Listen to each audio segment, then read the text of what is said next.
23 Walmart incidents, 7 levels. I've gone through hours of security footage to compile the most disturbing things captured inside Walmart. We'll start with unpredictable encounters, but as we go deeper, things get far more disturbing. Let's begin at the tip of this iceberg. Level 1. The Arsonist. A man walked into a furniture store, and within seconds, everything turned to chaos. On May 15, 2022, surveillance cameras inside a store in Oakland captured him entering as any other customer would. But instead of browsing, he moved erratically. Before any staff could approach him, he pulled out a container, poured fuel onto a piece of furniture, and lit it. As the fire caught and alarms blared, the man turned and ran. Inside the store, the sales manager, David Nguyen, immediately realized what was happening. As the fire began to spread across the furniture, he tried calling 911. But help wasn't coming, at least not immediately. His call was placed on hold. With flames growing and smoke starting to fill the store, waiting was no longer an option. So David acted. While his pregnant cousin struggled to clear a path through the crowded space, David searched for anything that could stop the fire. He found 2 fire extinguishers and started fighting the flames himself. At the same time, his cousin carried a water jug across the store to put out the fire. By the time firefighters arrived, the flames had already been put out. But the damage was irreversible. Smoke had spread throughout the store, forcing firefighters to break windows just to clear the air. Nearly every piece of furniture inside was covered in soot, making them unsellable. Overall, the fire caused an estimated $100,000 in damage. And to this day, the identity of the arsonist and his motive remain unknown. I actually used to work at a high-end furniture store in Reno, Nevada, and yeah, no, if a fire started with some furniture and wasn't put out quickly, that would be like, it would be unreal and very dangerous. Oof. Flash mob Walmart. In the days following the death of George Floyd, demonstrations spread across the United States. Many gathered to express grief and demand justice, but not everyone came with the same intention. On May 30th, 2020, at around 9:10 p.m., a crowd of nearly 200 people rushed toward a Walmart store. Within seconds, they smashed through the entrance using hammers and other heavy objects. And once the doors gave in, the situation escalated instantly. Instead of dispersing, the crowd surged deeper into the store, and almost immediately they began taking anything they could carry. Surveillance footage showed most of them heading straight for the electronics section and taking away high-value items like televisions and computers. Within minutes, the store was overwhelmed. Since the store was closed, nothing could be done as shelves were emptied and people ran out with stolen goods. By the time it was over, an estimated $116,000 worth of merchandise was gone. And the sheer size of the crowd created another problem. Even with surveillance footage, identifying every person involved proved nearly impossible. Still, authorities released the videos to the public, asking for help in tracking down those responsible.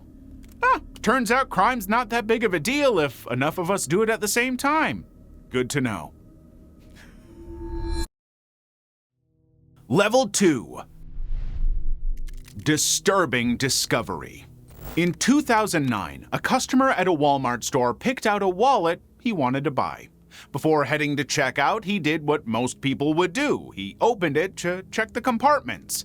But the moment he unzipped it, he saw more than what he expected.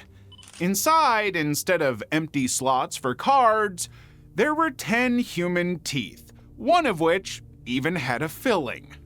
Now, there was no blood or tissue, just clean human teeth sitting inside a wallet that still had its original tags. He accidentally found the Tooth Fairy's wallet. she's gonna need it. You gotta give it back. The customer panicked. He immediately handed both the wallet and the contents to the store employees, then left before the police could even arrive without giving his name. That made things harder because without a witness and without biological material for testing, investigators had no clear way to determine where the teeth came from. To this day, no one knows how a brand new wallet ended up containing 10 human teeth. I mean, you get into a fight in an alley or something, you get some teeth knocked out, you want to, keep them and get them to the dentist. Where else are you going to put them? Walmart hostages. It was 4:45 a.m. at a Walmart in northern Arizona. The store had just opened and employees were settling into a normal workday when a gunshot rang out. A man had walked in carrying a firearm. Now, at first, the staff assumed it was a robbery, but he didn't approach the registers or take anything. Instead, he held everyone in the store hostage. As the situation escalated, police arrived and quickly surrounded the building. Negotiators began speaking with the man, now identified as 52-year-old Solomon Dominguez. But during the negotiation, Dominguez made a critical mistake. He became so focused on the conversation with the police that he set his gun down on the counter. It was the opening that the hostages needed. One employee acted instantly, grabbing the weapon before Dominguez could react, and at the same time, others rushed out through a back exit. By the time Dominguez realized what had happened, all his hostages were gone. In frustration, he tried to destroy the store's CCTV cameras, but it was too late. Police had already entered through the back, and Dominguez was taken into custody. The ordeal ended at 7 a.m., and luckily, no one was injured. Just more proof that a lot of criminals just aren't that bright. I feel like for a lot of folks out there considering doing just abhorrent crimes, maybe take a few aptitude tests online, and if you don't do that well, don't do a crime. You're not gonna do well, okay? Level 3. Shane Newman. In December 2025, 2 customers were leaving a Walmart in Canton when police officers stopped them. They were suspected of shoplifting, but what happened next would escalate far beyond that. The man and woman were escorted to a processing room for questioning. The officer patted them down and asked for their names to check the database. The male suspect, 21-year-old Shane Newman, immediately began defying the officer. He lied about his name and accused his partner, 23-year-old Katerina Jeffrey, of encouraging the theft. When officers confirmed their identities, they discovered Newman was flagged as armed and dangerous. Before the officer could react, Newman calmly reached into his clothing and pulled out a weapon, pointing it directly at the officer. He pulled the trigger, but the gun didn't fire. Panic filled the room. Katrina screamed as other officers rushed in, wrestled Newman to the ground, and secured the weapon. Further investigation revealed Newman had a prior conviction in 2023 for aggravated possession. He was charged with attempted homicide, felonious assault on a police officer, robbery, and other offenses. Katerina Jeffrey pleaded no contest and was sentenced to 180 days in jail. Newman has pleaded not guilty by reason of insanity and is currently undergoing a mental health evaluation. Shotgun theft. On August 24, 2022, officers in Bellingham, Washington, received a call about a potential active shooter at a Walmart. By the time they arrived, the situation was far from what they had imagined. Inside the store's firearms department, 35-year-old Jimmy Brashears had already drawn attention. He was pacing with an object in hand, clearly agitated, and employees immediately sensed something was wrong. Without warning, Brashears approached the locked firearms display and slammed the object against the glass. When the glass broke, he grabbed a shotgun and tried to force open the ammunition shelf with it. The effort was so aggressive that the shotgun itself eventually broke in his hands. By the time officers arrived, Brashears had vanished through the store's emergency exit, still carrying the damaged shotgun. Officers quickly launched a manhunt, issuing a description and searching nearby areas. They traced him to a campsite where some campers seemed unaware of the suspect in their midst. Police were able to confirm his first name as Jimmy, but that information alone wasn't enough to locate him. A breakthrough came when a local man and his girlfriend mentioned seeing suspicious people near the campsite. I've never seen that man before. Ever? There's been a lot of sketchy people hanging out the front that I don't recognize. Yeah. So. In the front? Yeah, like but at the Walmart entrance. Following that lead, officers received a call from nearby residents about a man who had just tossed a gun in a nearby bush. Eventually, officers spotted Brashears walking alongside the side of a street. Jimmy Brashears was arrested on the spot. He was later charged with reckless endangerment, theft of a firearm, first-degree burglary, and several other offenses. Further investigation revealed that Brashears had recently been released from custody and was awaiting trial on multiple charges, including third-degree assault of a law enforcement officer.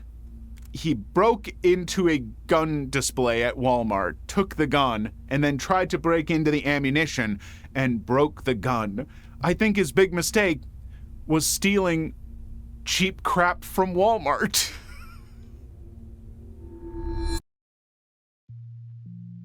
Police shootout. In April 2016, 2 police officers in Chandler, Arizona responded to a call from a Walmart employee. A customer with a history of trespassing was inside the store. Officers expected a routine arrest, but they were not ready for what was about to unfold. With an arrest warrant in hand, the officers entered the store calmly. As they approached the suspect, 24-year-old 𝕤𝕠𝕤𝕒𝕤, he suddenly drew a weapon and opened fire. Caught off guard, the officers dove for cover as 𝕤𝕒𝕤 attempted to flee. They quickly returned fire, and a tense shootout erupted inside the store. 𝕤𝕒𝕤 was pronounced dead at the scene. Both officers sustained injuries but were rushed to the hospital where they made full recoveries. Investigators later discovered that 𝕤𝕒𝕤 had been homeless and had prior convictions for theft, aggravated assault, and destruction of property. He had previously been declared criminally incompetent before regaining competency 2 months later. Just before the Walmart incident, he had been charged with probation violations after failing to pay court-ordered fees. 𝕤𝕠𝕒𝕤 was a ticking time bomb, and in that moment, the officers narrowly escaped what could have been a deadly encounter. I mean, the problem I have is this is clearly a distressed individual who was going through some stuff and was homeless.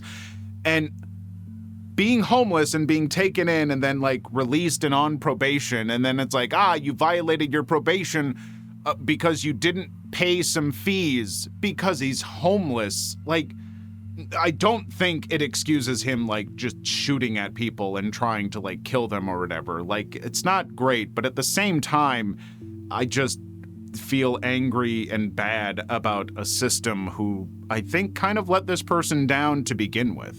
I don't know. What do you think? Stephen Taylor. In April 2020, Walmart security called 911 after a man was seen holding a bat and attempting to steal. Although he had not struck anyone, security feared it was only a matter of time before someone was hurt. When officers arrived, body camera footage shows them repeatedly ordering the man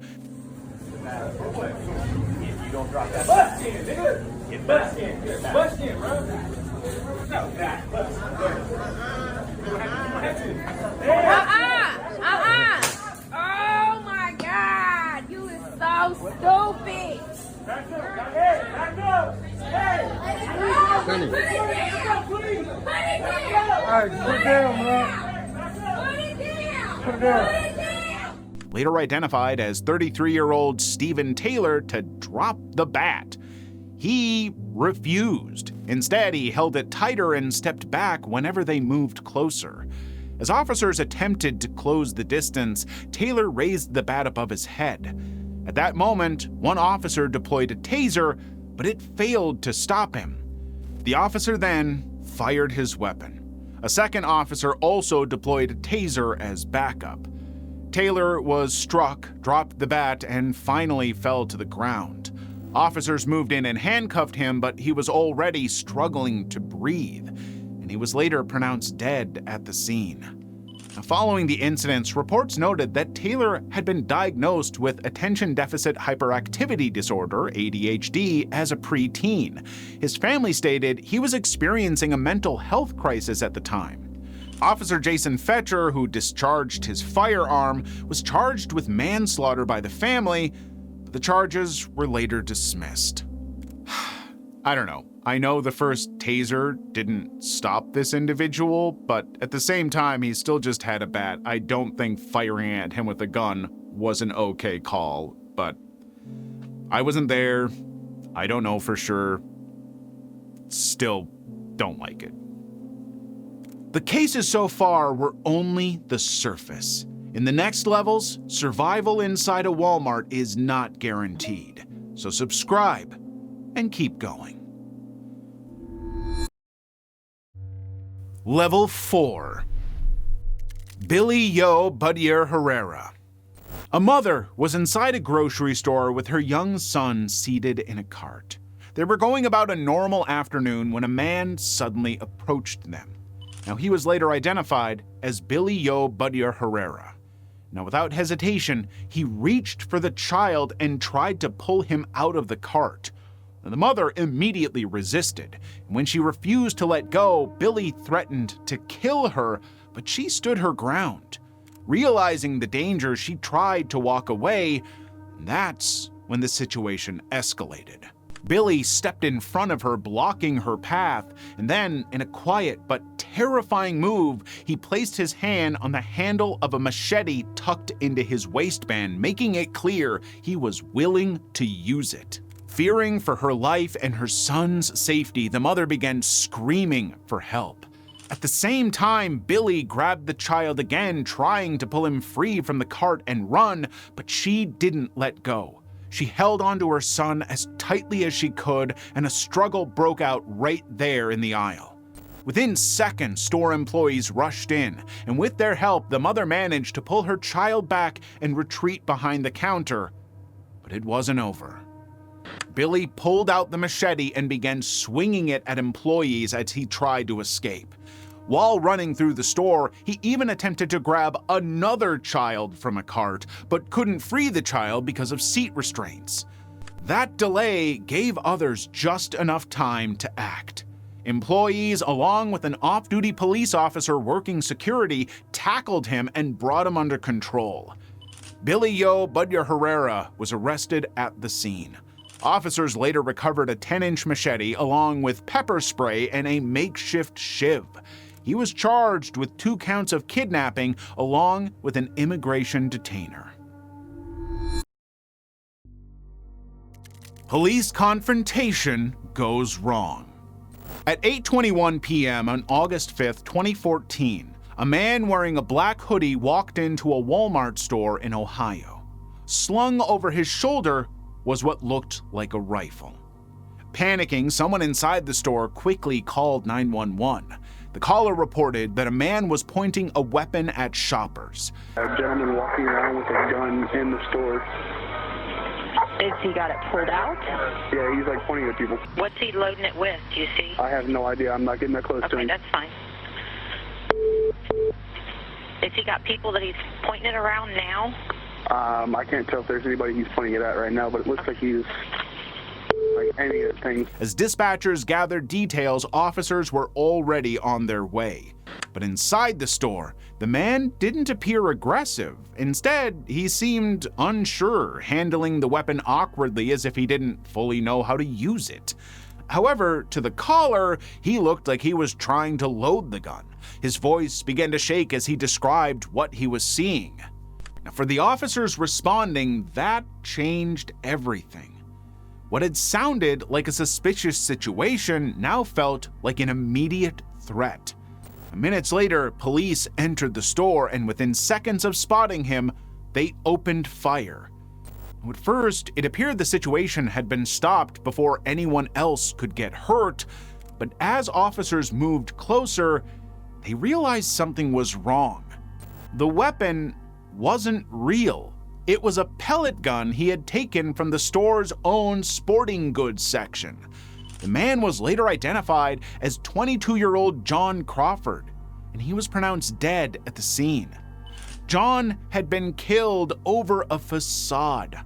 Now, following his death, Crawford's family filed a wrongful death lawsuit against Officer Sean Williams, who shot him, but the charges were dismissed. In the aftermath, the Walmart location removed that specific rifle-style pellet gun from sale, and the company also pulled similar air-powered guns from its shelves. Why don't officers get charged? Why isn't it part of their job to stop and make sure of stuff and not just take some shopper's words on things? I don't know what the situation looked like. Maybe the officer ran in and the person with the toy gun freaked out, but I doubt it. Oh.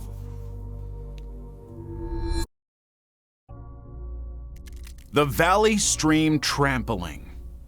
On Black Friday, people expect long lines and chaos, but no one expected how this one turned out. In 2008, outside a Walmart in Valley Stream, New York, USA, nearly 2,000 shoppers had already gathered before the store opened. It was the morning after Thanksgiving, and everyone was waiting for the doors to open. Now, inside, employees were preparing for the rush. They knew it would be intense, but not like this. The moment the doors opened, the crowd surged forward. People pushed from the back, forcing those in front against the entrance. And within seconds, the doors gave way as hundreds tried to enter at once. At the center of it all was 34-year-old 𝕤𝕠𝕞𝕖𝕤, a temporary employee assigned to help manage the entrance, and he didn't stand a chance. The force of the crowd knocked him to the ground, and once he fell, the movement didn't stop. People kept pushing. They stepped over him, then onto him as the surge carried them inside. Other employees tried to fight their way through the crowd to reach him, but they too were knocked down and trampled in the chaos. By the time Moor was finally pulled out, it was already too late. He had been trampled to death. The store closed for several hours after the incident, but even then, the shoppers didn't back down. When they were asked to leave, many refused. Some complained they had been waiting in line for days and didn't want to lose their chance at the deals. Well, eventually, police cleared the store, and it later reopened. I hate how materialistic and just rabid for deals people are. I think it's gross. I think people who go wild like that should calm down. Preston Lamar Nelson. He pulled into a Walmart parking lot and took a handicap spot near the entrance. But instead of stepping out, Preston Lamar Nelson stayed in the car. Now, at first, nothing seemed unusual.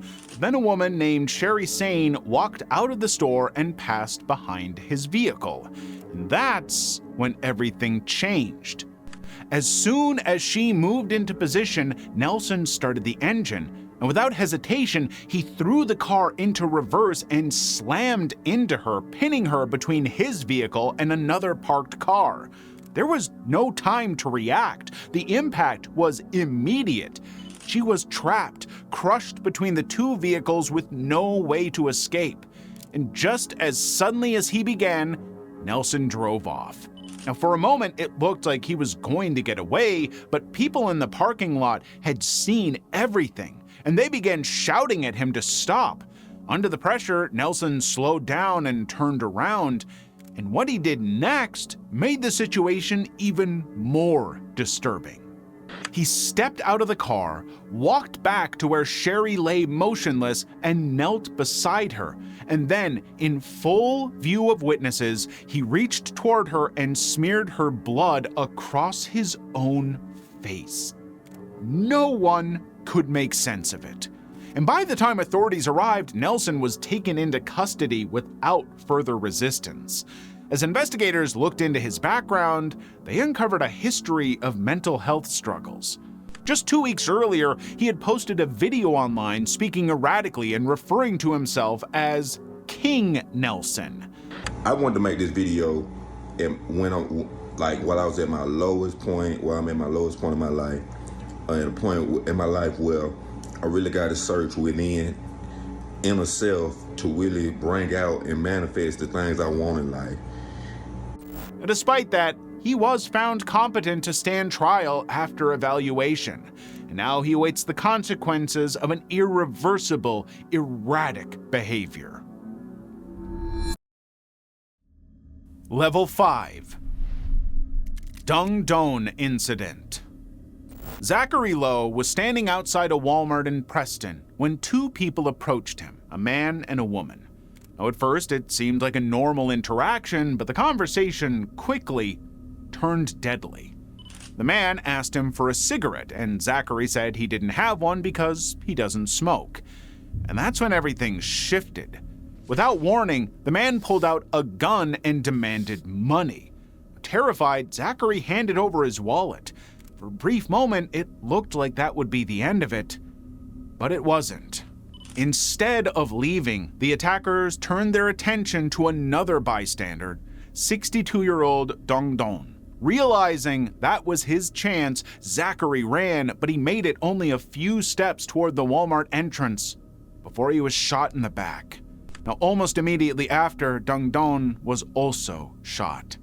Then, just as quickly as it started, the attacker fled the scene. When police arrived, Zachary was in critical condition. He was rushed to the hospital where he spent weeks recovering from his injuries. 𝕤𝕠𝕐𝕐 wasn't as fortunate. He died from his wounds.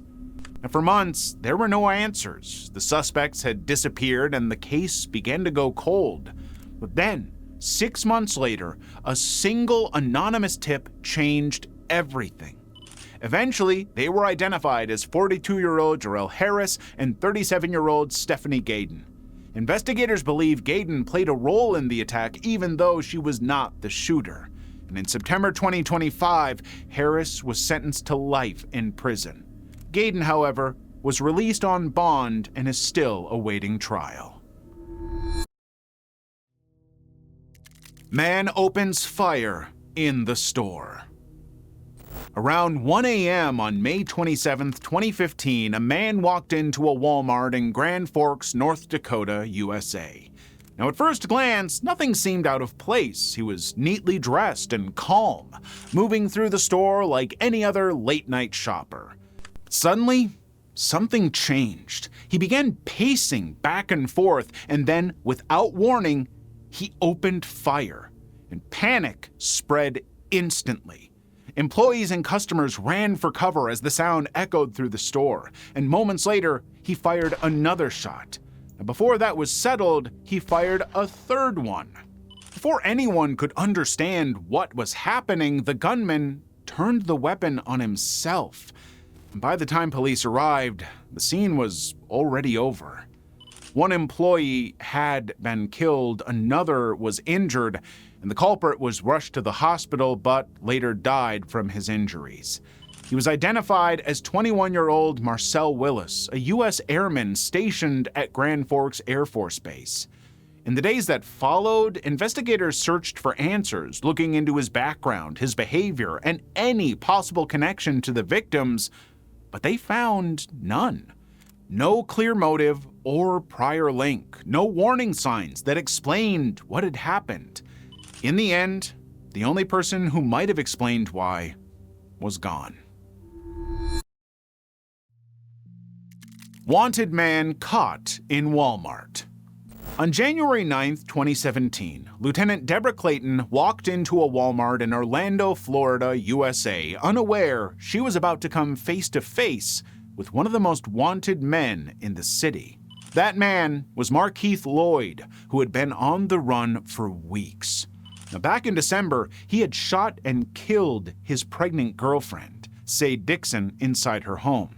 When his own brother tried to step in, Lloyd shot him as well. Now, since that night, he had disappeared until now. Inside the store, both Clayton and Lloyd moved through different aisles just minutes apart. In an attempt to blend in, Lloyd wore camouflage pants, a black shirt labeled security, and a bulletproof vest, but it didn't work. A shopper recognized him, and instead of confronting him, she found Clayton and quietly passed the information along. That changed everything. Clayton moved quickly, closing the distance before Lloyd could leave the store. But Lloyd wasn't planning to surrender. The moment he realized who she was, he opened fire using the same gun he used to kill Dixon. The force of the shots knocked Clayton to the ground, her face striking the pavement as she fell. But even then, she fought back. She returned fire from where she lay, turning the encounter into a full shootout. When the gunfire stopped, both had fired multiple rounds. Clayton was critically wounded, and Lloyd had fled again. What followed was another manhunt, one that stretched across days and put the entire area on edge. And during the search, a deputy was killed in a traffic crash while responding. But still, Lloyd remained out there. Until January 17th. When officers found him hiding inside an abandoned house. And this time, there was no escape, and he was taken into custody. In court, Lloyd was sentenced to life in prison for the murder of Sade Dixon, and for the killing of Lieutenant Deborah Clayton, he received the death penalty. And to date, he remains on death row. 𝕤𝕤𝕒𝕤𝕒. On March 12, 2022, 𝕤𝕤𝕒𝕤𝕒 was captured on surveillance cameras at a Walmart in Nevada. She stood at the checkout, paying for snacks, completely unaware of what was waiting for her outside. After leaving the store, 𝕤𝕤𝕒𝕒 returned to her car and sat in the driver's seat, scrolling through her phone while waiting for her shuttle.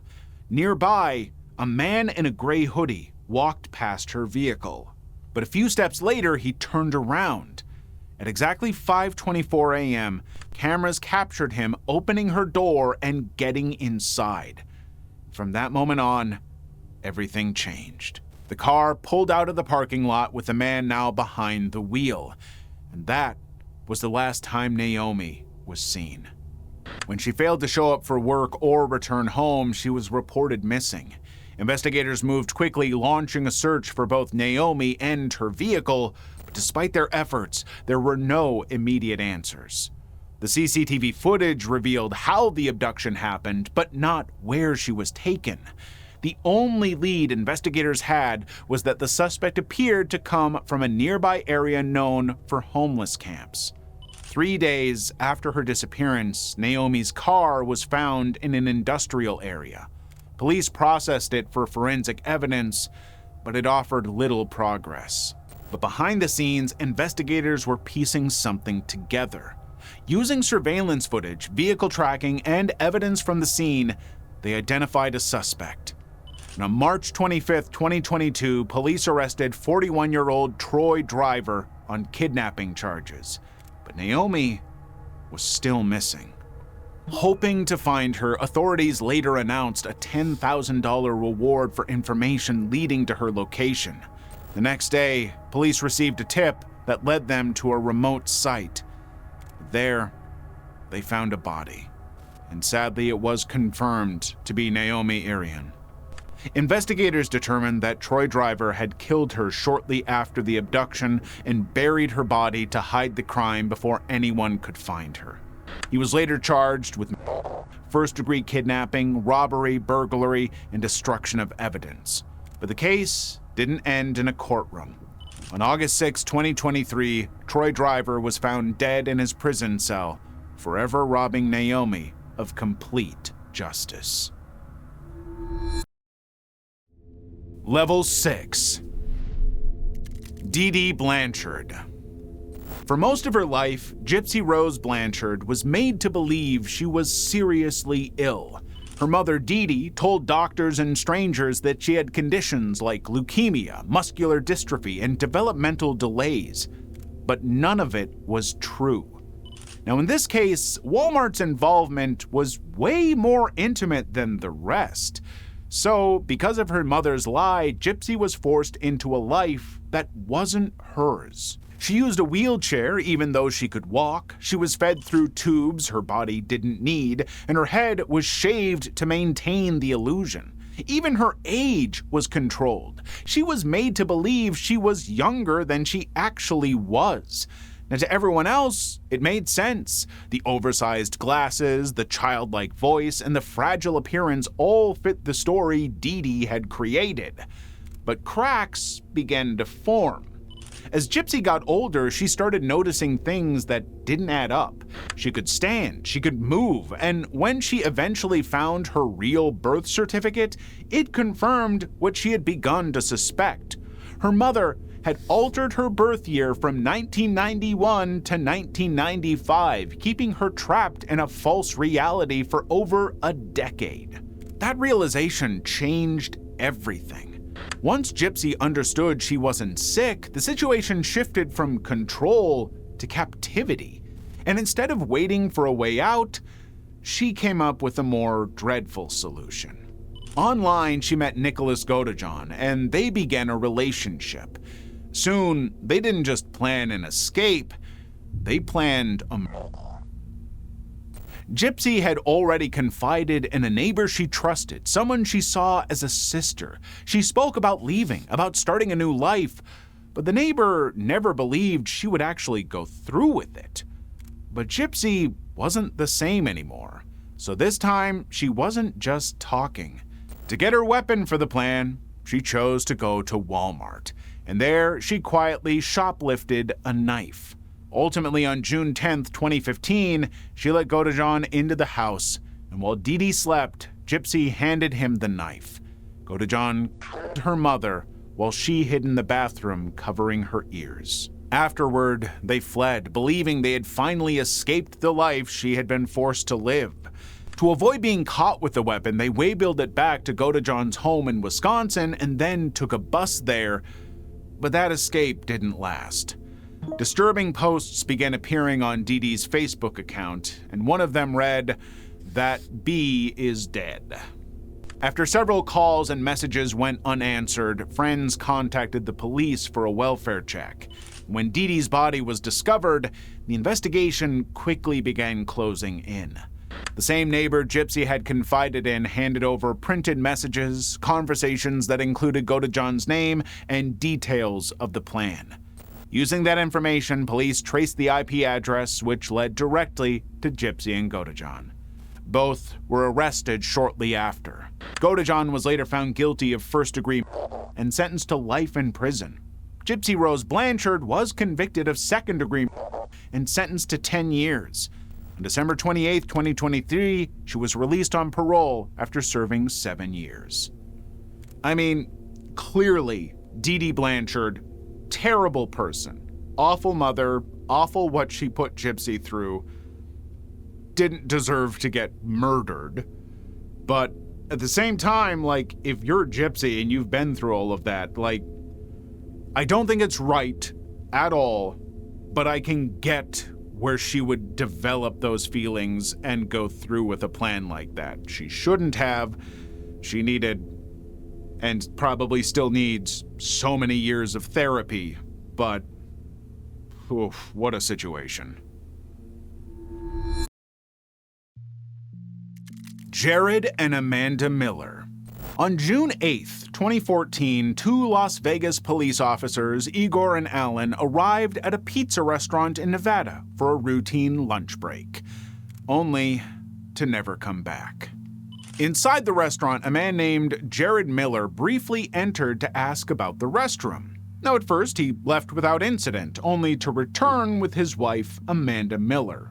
And the couple walked directly past the officers, but without warning, they suddenly turned back and opened fire.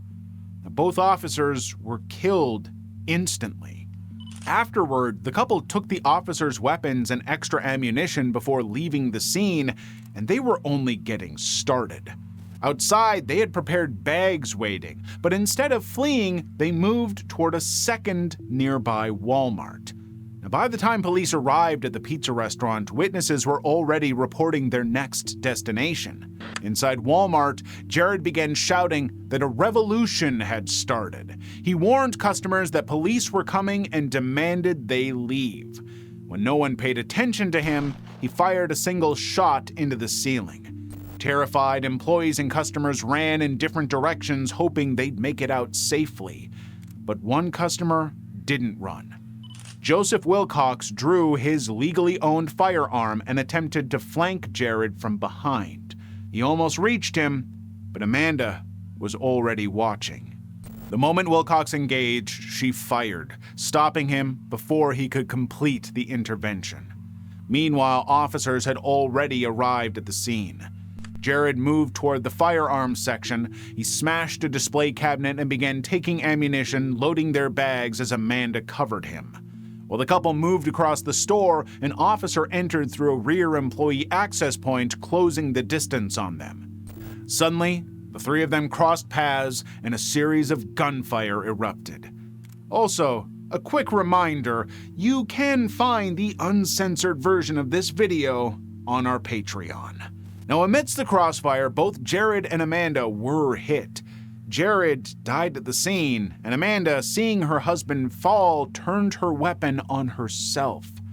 Investigators later confirmed the couple had been previously contacted by law enforcement earlier that year, but no action had been taken. At the pizza restaurant, officers also recovered extremist symbols and a note on one of the killed officers that referenced a revolution. It appeared that the couple had anti-government ideologies and considered law enforcement as oppressors. I mean, I know many people who feel that way who don't just start shooting people. Zachariah Anderson.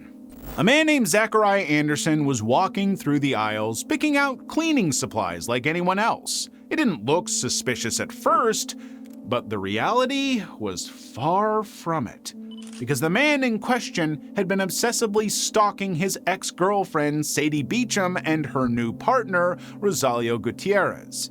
He didn't just follow them. He placed a burner phone inside Sadie's car, installed a GPS tracker, and even used a recording device to monitor her movements. By the time anyone realized what was happening, he already knew their routines. And on May 18, 2020, Anderson's jealousy crossed a terrifying limit. Suddenly, Rosalio stopped showing up for work. Now, at first, it didn't seem urgent, but when Sadie couldn't reach him, she went to his apartment to check on him herself. And what she found inside was straight out of a nightmare. There was a large amount of blood, and things around the apartment had been messed up. From that moment, the case shifted. Sadie told investigators about Anderson, about the stalking, the surveillance, the obsession that hadn't stopped even after their relationship ended. That connection changed everything. But although it was suspicious, it didn't prove homicide, so Anderson was taken into custody on stalking charges. But inside Anderson's own apartment, they found signs of a violent struggle. A torn piece of clothing, a burn pit, and a bleach bottle that had been partially destroyed. It looked like someone had tried to erase what happened. But the evidence didn't stop there. Inside his vehicle, investigators found blood belonging to Rosalio. There was also a piece of carpet, soaked and carrying the strong smell of bleach. Suddenly, that quiet Walmart trip made sense. It wasn't a casual grocery run. Anderson was preparing to clean up evidence. And it was thorough enough that Rosalio's body was never found. Even so, the evidence was enough.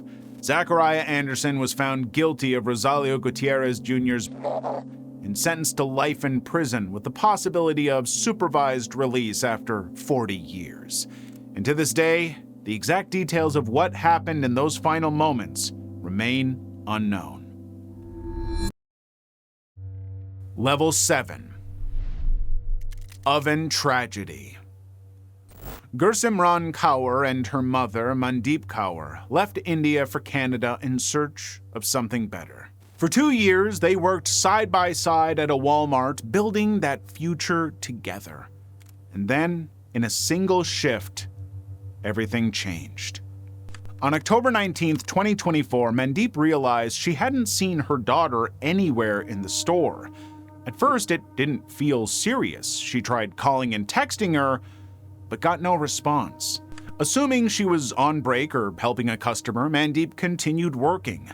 But minutes later, 2 managers approached her to say they hadn't seen 𝕤𝕤𝕒𝕒 either. And that was when the worry set in. Together, they began checking different sections of the store. And when they got to the bakery, one of the managers noticed a dark black-brown liquid leaking from behind an industrial oven. They moved closer to inspect it, and what they found inside scarred them for life. Inside was 𝕤𝕤𝕒𝕒. Her body lay beside the baking racks. Mandeep collapsed on the spot and only regained consciousness after emergency responders arrived. Afterward, the store was closed and the bakery was later moved to another section. But while operations resumed, Mandeep's life never did. Investigators found no evidence of foul play, and her death was ruled non-suspicious. The Chesapeake Manager. On November 22, 2022, a night shift at a Walmart in Chesapeake, Virginia, USA, turned into a crime scene. Employees had gathered in the break room for a routine meeting when their night supervisor, 𝕤𝕤𝕒𝕒, walked into the room. For a brief moment, everything felt normal until he suddenly pulled out a gun and opened fire. The room erupted in panic, but as people tried to make sense of what was happening, a disturbing pattern began to emerge. Bing wasn't firing randomly. Some people were ignored completely while others were targeted. At one point, he saw a woman who'd only been working there for a few days and told her to leave. She ran, but others didn't get that chance. He repeatedly fired at already dead bodies to ensure they were dead. By the time police arrived, 6 people were dead, and Bing had already turned the gun on himself. Investigators later discovered that he had come in with a list of names. He also left a death note on his phone, and in it, Bing claimed that certain coworkers had been talking about him and targeting him behind his back. He also described feeling controlled by forces he didn't fully understand. To everyone else, it came without warning and made no sense. To Andre, it was a retaliation for years of bullying. The store stayed closed for months after the armed incident. It eventually reopened, but for the people in that room, the normal routine of that night never really returned. Now, these incidents were terrifying, but the incidents caught on a dash cam might make you lose faith in humanity. Don't believe me? We'll find out in our most disturbing dashcam moments ever now. Plus, this video has an exclusive uncensored level 8 on our Patreon. Join the link in the description, and you'll also get 24-hour early access to every video with no censoring.